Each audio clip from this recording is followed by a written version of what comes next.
Sénégal sur la période 2019-2024, l'État du Sénégal se substitue à des entreprises privées pour payer leurs dettes dans des banques à hauteur de 238 milliards maanaam État dafa doon jàppale wala boog mu jël maanaam place yenn ci ay entreprises yu nekk ci réew mi daal di leen fayal seeni bor ci du toll ci ñaari téeméer ak fanweer ak juróom-ñett ci ay milliards Clédor. waaw ñun xam nañ ni. c'est de la générosité wala nu ko mën tuddee. non non c'est pas de la générosité c'est même pas de la mansuétude. c'est dëng-dëng la. maanaam dëng-dëng la mën nañu comprendre état. Moustapha da ngay xool le tableau numéro 36 du rapport. Il faut lui donner juste la page moo gën a indicatif. oui j'ai le tableau oui. léegi nu mu tuddati. xam nañu garantie de l'état. oui. yow nga nekk entrepreneur am un partenaire. état bi garantir la bu fekkee ni dafa am un financement. exemple j'ai un partenaire qui veut mettre une centrale électrique au Sénégal. nga xam ni day defar courant jaay ko Sénélec kooku balaa muy injecter ay milliards am day soxla garantie. on peut prendre l'exemple de West African Energy. West Africa Energy mën nañu jël exemple état mën na ko garantie. léegi nga xam ni les partenaires turcs et américains parce qu'il y a General Electric aussi dans l'affaire. su ñu amee ay problèmes li ñu ci def du nax saay état bi moo koy fay. mais loolu bokkewul ak fay boru entreprise privée. d'accord état warul fay boru entreprise privée moom borom sax da ci am ay retard de paiement ba ci am pénalité 21 milliards donc warul fay boru entrepreneur privé. Locafrique lan mooy problème bi. on a instruit à la BNDE pour mu fay boru Khadim Ba l'affaire Dermon Oil. à hauteur de plusieurs centaines de milliards. 300 milliards. 300 milliards. 300 et quelques milliards. Et quelques. donc loolu pratique la boo xam ni c'est pas orthodoxe. état mënoon na garantie la cargaison mais warul fay boru Dermon Oil. kon loolu suñu xaalis la te lépp lu ñuy nee naa la dañuy dellu toujours ci règle et principe budgétaire lépp luy génn ci budget bi. ci xaalisu Sénégal bi nga xam ne unicité de caisse la benn caisse la. waruñu wax benn banque mu fay benn dette mais c'est géré comme c'était n'importe quoi li fi amoon n'importe quoi donc ça veut dire que tey jii man su ma nekkee xaritu Ousmane Sonko ma am boru quelques milliards ak sama benn partenaire wala dans une affaire. le premier ministre ou le président de la République Bassirou Diomaye ni bon BND fayalal société Clédor borom bi léegi du coup dafa mel ni man maa am ay milliards parce que yow li nga ma lebal xaalis la lebal nga ma 10 milliards léegi fayal nañ ma 10 milliards léegi man 10 milliards yi nga ma lebal maa ko moom dootuma la fay léegi mu des ak état daal mooy la vache à lait bi nga xam ne. non pour mu gën a leer Clédor. le particulier day dem leb ay milliards am. mais après le président de la République. mooy fay ne jël leen ci alalu askan wi. ngeen fayal particulier bi ay borom jamono boobu mu ngi nekk di gérer ak li nga xam ne àbb na ko ci peut-être son business. mais bien sûr c'est de détournement yëfu bandi la. dama joxe benn exemple précis rek parce que bëgguma sax porter préjudice ay Khadim Ba qui est déjà dans la difficulté et tout mais j'aurais pu citer Abdoulaye Sylla aussi. ak ñeneen ñoo xam ni defal nañ leen lu mel noonu donc loolu c'est des pratiques malsaines. waaw c'est des pratiques à condamner te ñoom ñëpp dañu war a rendre compte parce que du ministre des finances au président bi fi nekkoon ces actes-là peuvent être qualifiés de haute trahison. oui yaa ngi wax tout à l'heure puisqu'on est dans la dette ba tey wàllu garantie bi. l'État du Sénégal am na yenn entreprises yoo xam ne contracté nañ ay dettes mais l'État s'est porté garant de ces dettes-là. On a cité léegi le cas de West African Energy ak centrale bi nga xam ne moom la ñu war a taxawal fële ca Cap des Biches. projet bi a un problème d'ailleurs et est à l'arrêt. tey aussi situation boobu noonu c'est une situation qui est autorisée par le code des finances si ma juumul en tout cas par rapport aux procédures lu normal la non. garantie bi normal na mais fay gàddu boru une entreprise privée. loolu du orthodoxie financière. du orthodoxie financière. D'accord. Parce que maa ngi gis West Africa Energy ci tableau bi.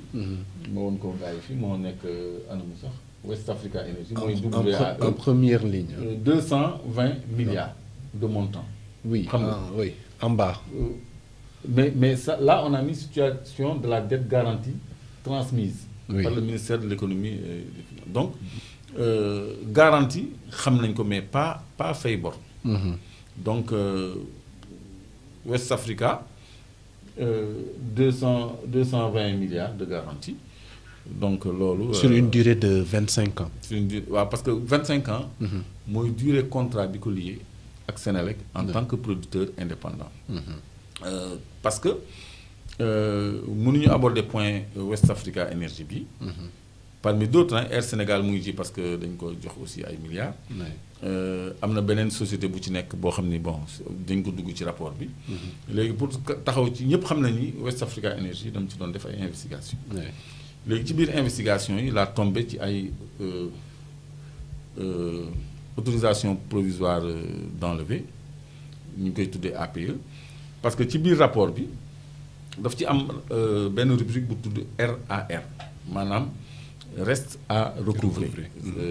J'ai pas noté la page bu fekkee ni régie mën na dem foofu ci reste à recouvrer yi liñ ci justifié. mooy am na 182 et quelques milliards yoo xam ne kenn recouvrer wu ko parce que ay bons à enlever la yoo xam ne kenn régulariser wu ko kenn recouvrer wu ko. Donc loolu dafa bokk ci li nga xam ne moo indi déficit bi je crois que j'aurais dû mentionner les pages hein. Je crois que page 13 xoolal page 13 ba xam Moustapha donc loolu côté déficit douanier la moo tax jox naa régie ay documents yoo xam ne dafay wane pratique yu mel noonu. C'est-à-dire ay sociétés yoo xam ni dañuy am marchandise. léegi sous l'urgence du projet ñu ñëw douane ni dañ leen defal autorisation provisoire d'enlever. Donc autorisation provisoire d'enlèvement donc indil beneen bii ñaata la c'est sur 132 millions. mais yéen a ngi gis fii West Africa Energy Dakar. indil beneen Moustapha indil beneen waaw bii moo gën a leer sax bii c'est combien bii c'est 296 millions donc autorisation provisoire d'enlèvement indil beneen encore y en a une pelle là bii c'est 171 milliards. millions pardon il faut me suivre hein. Demande d'autorisation provisoire d'enlèvement indi beneen rek mu jeex donc bii c'est 92 non indi beneen bii dafa tuuti 92 millions. waaw bii c'est 132 millions. Donc tout il faut toujours noter que c'est West Africa Energy. yéen a ngi gis. West Africa Energy donc ci RAR yi nga xam ni reste à recouvrer yi. seetal ñu reste à recouvrer yi ci rapport bi Moustapha wala ma xoolal ko sama bët yu bon yi. Je crois que c'est les pages 12 et 13 hein. Boo xoolee page 13 di nga ko gis foofu dañ ci wax juste bon à enlever yi. daf leen coûter 132 milliards. Voilà reste à recouvrer. Di page 12 ak 13 dépenses fiscales yeeg yooyu la. Non na continuer rek na continuer peut-être qu'on va les voir hein. Attends